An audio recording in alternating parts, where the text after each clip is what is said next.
Mapagpalang araw sa lahat mga guys. Bali nga pala yung asawa ko, nanggaling sila ng Bicol. Tapos yun, kakauwi lang nila. Titignan natin kung ano yung mga pasalubong nila.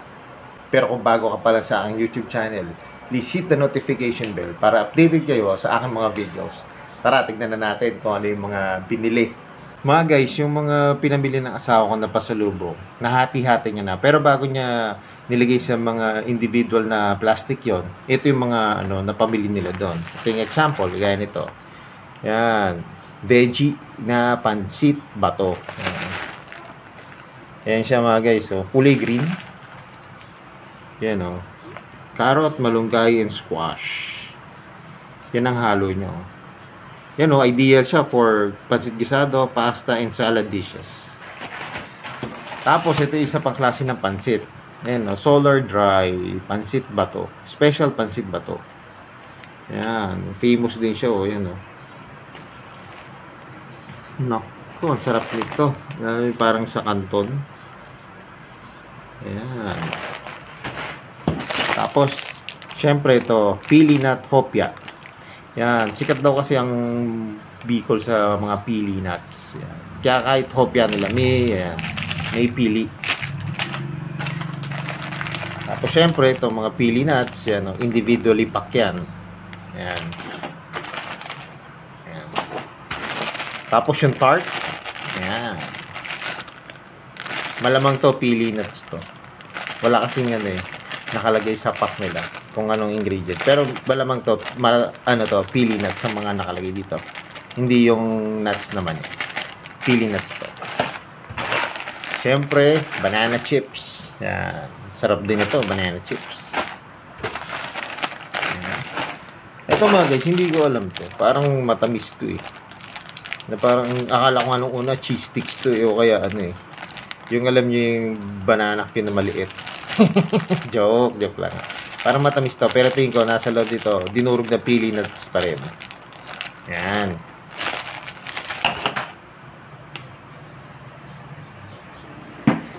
Pero kagabi mga guys, may dala kasi yung asawa ko. Ito daw yung special nila. Masarap to, biko. Tapos sasabay mo doon ng pansit. Eh, hindi naman sila makakapag-uwi ng pansit kasi syempre baka mapanis. Pero kagabi tinikman ko na ako. Sarap mga guys. Ang sarap itong biko nila. Ayan. Hindi siya matamis. Hindi rin siya yung walang lasa. Tama-tama lang yung timpla. Yan. Tapos mga guys, meron din sila nito, oh. Yan. Special Barkeron. Yan, with pili nut, syempre. Masarap to mga guys, parang pulburon yung loob dito. Pero may halo siyang pili nuts. Yan.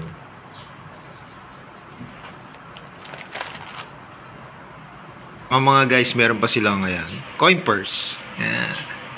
Mga locally made nilang coin purse. Yan. Maganda rin itong mga pamigay. Gaya nga ng mga pasalubong, ganyan. Yan. Gaganda rin ang print, oh. Local talaga. Locally made, oh. Yung mga parang native na print natin dito sa Pilipinas. Ayan. Pero hindi ko lang alam kung kanino pamimigay ng asawa ko to. Kasi parang nga to eh. Yung sa work nila. Tapos ito ay ref magnet. Siyempre, alam naman natin, laging may ganito. Yan, ref magnet. Bicol.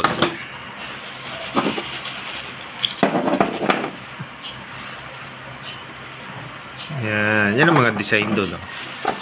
Siguro ito yung napili. Ito yung napili ng asawa ko mga design. Yan. Dapat. Yan. Tapos ito nga, yung coin purse. Tapos meron ako nakita rito na separate. Ito yata yung mga Ayan. Mga locally made. Ito, abaniko. Ayan. Galing Bicol, Pumaypay.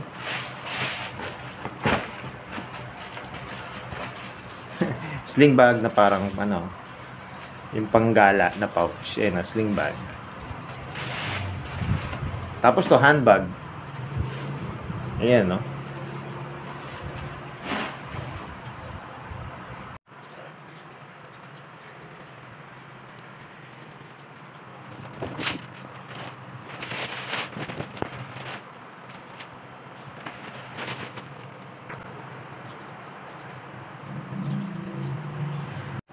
So yung mga guys, meron dito mga plastic na eh. Siguro ito yung mga pinagli. Yan, hinati-hati na. Ayan, yung makikita dito. Yan, heart, banana chips. Ito hindi ko na pinagli. Yan, pipino, martilos, pulbon yan. Tapos ito yung nasasama sa ilo. Ito mga nililiit na dito. Ito, kopya ko. Pili na kopya. Yan. Tapos yung plate, mawala na mga guys. Pansit, nakato. Ayan, pansit ako. Ito sa ulit. Yan, marami doon, makapagdala dito. Ako sa ilo doon. Yan. Tapos siyempre yung mga nila, slippers na ano, yung local yan. Yan. Ito cart. Maganda pipili natin. Ito lang takot para pili mo ng pili. Yan. Siyempre ito, banana chips. Yan, ito, sarap to. So yung mga guys, hanggang dito na lang.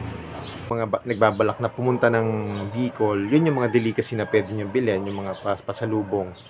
Kung hindi pa kayo nakasubscribe sa akin, please hit the notification bell para updated kayo sa aming mga videos.